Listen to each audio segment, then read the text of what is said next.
Pada sesi ini saya akan membahas bagaimana sebuah warna diproyeksikan ke dalam gambar atau biasa disebut juga dengan image photometric. Dalam membentuk sebuah gambar digital, objek diproyeksikan ke dalam piksel-piksel yang diskrit. Oleh karena itu, sampling dilakukan pada proses proyeksi gambar. Dalam proses pengambilan gambar, terdapat beberapa unsur penting yang bekerja mirip dengan sistem kerja mata manusia. Anggap mata manusia merupakan kamera. Oleh karena itu, iris merupakan otot yang mengatur ukuran aperture size atau pupil. Pupil sendiri merupakan lubang yang mengatur cahaya yang masuk ke dalam mata. Lalu, cahaya yang masuk ditangkap oleh sel-sel fotoreseptor di dalam retina. Cahaya yang menyentuh sebuah objek mempunyai perlakuan yang berbeda bergantung pada tipe objeknya. Apabila objek merupakan tipe absorption, maka cahaya yang menyentuh permukaan objek akan diserap dan tidak dipantulkan kembali. Lalu objek dengan tipe diffuse reflection akan memantulkan cahaya yang diterima ke segala arah dengan intensitas yang sama. Pada tipe objek seperti ini, computer vision dapat bekerja dengan lebih mudah. Berbeda dengan diffuse reflection, specular reflection hanya memantulkan cahaya ke satu arah bergantung dari sudut cahaya yang menyentuh permukaan objek. Tipe objek transparan akan meneruskan cahaya yang masuk menyentuh permukaan objek. Dalam memecahkan masalah computer vision, permukaan objek sering diasumsikan merupakan permukaan diffuse reflektor yang ideal sehingga tidak mempunyai dependensi terhadap perbedaan sudut pandang. Kamera digital menggantikan kamera yang menggunakan film dengan mengganti film kamera menjadi sebuah sensor array. Setiap sel di dalam array tersebut dinamakan charge coupled device atau CCD yang sensitif terhadap cahaya yang menyentuh permukaan sel tersebut.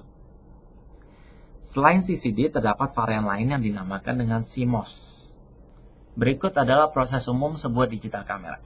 Cahaya yang masuk akan diproses melewati badan kamera seperti optik, aperture, dan shutter, lalu diterima oleh sensor array seperti CCD atau CMOS berdasarkan tingkat sensitivitas sensor yang telah ditentukan.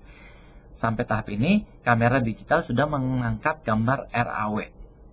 Lalu untuk memberikan warna, kamera digital akan melakukan demosaiking dan sharpening untuk menjaga detail dari warna tersebut. Setelah itu, processing terakhir dilakukan dengan white balance, gamma correction, dan compression untuk menghasilkan sebuah gambar dengan tipikal JPEG. Warna yang dilihat manusia dibagi menjadi gelombang yang berada pada 3 range, yaitu merah, hijau, dan biru. Penggabungan gelombang-gelombang ini akan membentuk warna yang baru. Warna yang terlihat oleh manusia ditentukan oleh sebuah plot yang bergantung oleh color space yang digunakan. Terdapat banyak varian dari color space seperti RGB, CILUV, CILAB, HSV, dan sebagainya.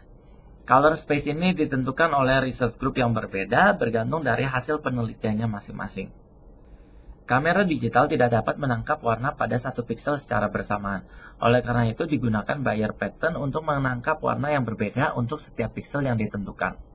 Kemudian interpolation akan dilakukan untuk menghitung nilai sebuah warna dari piksel yang ada di sekitarnya.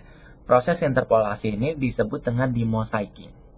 Adapun contoh kamera digital yang menggunakan 3 CCD untuk menangkap 3 jenis warna yang masuk ke dalam kamera digital. Keuntungan dari 3 CCD adalah mereka menjaga detail dari objek dengan lebih baik karena tidak ada proses demosaiking.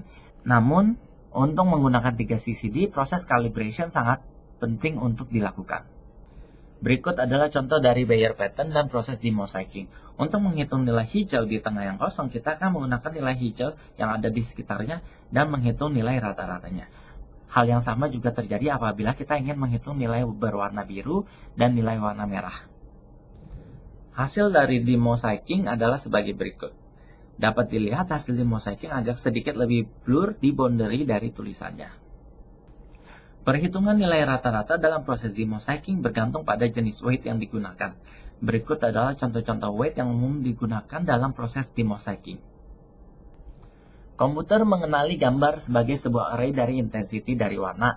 Intensity dari satu gambar grayscale disebut juga dengan luminance.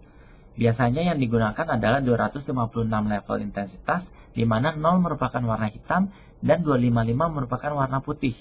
Dalam mengubah gambar berwarna menjadi gambar hitam putih, kita dapat menggunakan berbagai jenis variasi seperti yang tertera pada equation berikut. Setiap gambar berwarna terdiri dari 3 color channel, yaitu red, green, dan blue. Berikut adalah contoh pembagiannya. Apabila ketiga warna tersebut tidak digabungkan, maka kita tidak akan melihat gambar-gambar tersebut sebagai gambar berwarna.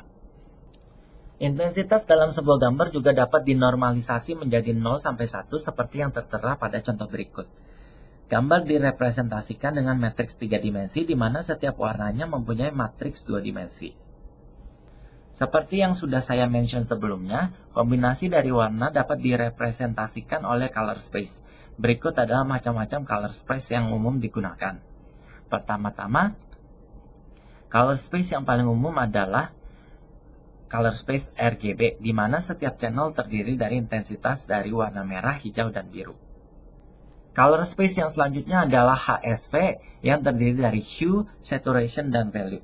Value merupakan intensitas dari gambar hitam putih, sedangkan hue merupakan sudut warna yang digunakan, dan saturation merupakan nilai yang menunjukkan kejelasan warna.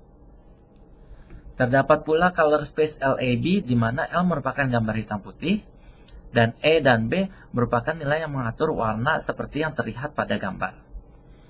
Jika disuruh memilih, apa yang harus kita pilih antara luminance dan chrominance? Perlu kita refresh kembali bahwa luminance adalah gambar atau informasi hitam putih atau intensitasnya, dan chrominance adalah informasi mengenai warnanya. Berikut adalah contoh gambar dengan variasi chrominance dan konstan luminance. Dapat kita lihat di sini bahwa objek tidak terlihat dengan jelas. Berikut adalah contoh gambar dengan konstan chrominance dan variasi luminance. Dapat kita lihat di sini bahwa objek terlihat dengan lebih jelas. Oleh karena itu, dapat kita simpulkan bahwa sebagian besar informasi mengenai objek terdapat di luminance, dan chrominance berperan untuk memperjelas objek tersebut. Berikut adalah referensi yang saya gunakan untuk membangun materi ini. Terima kasih.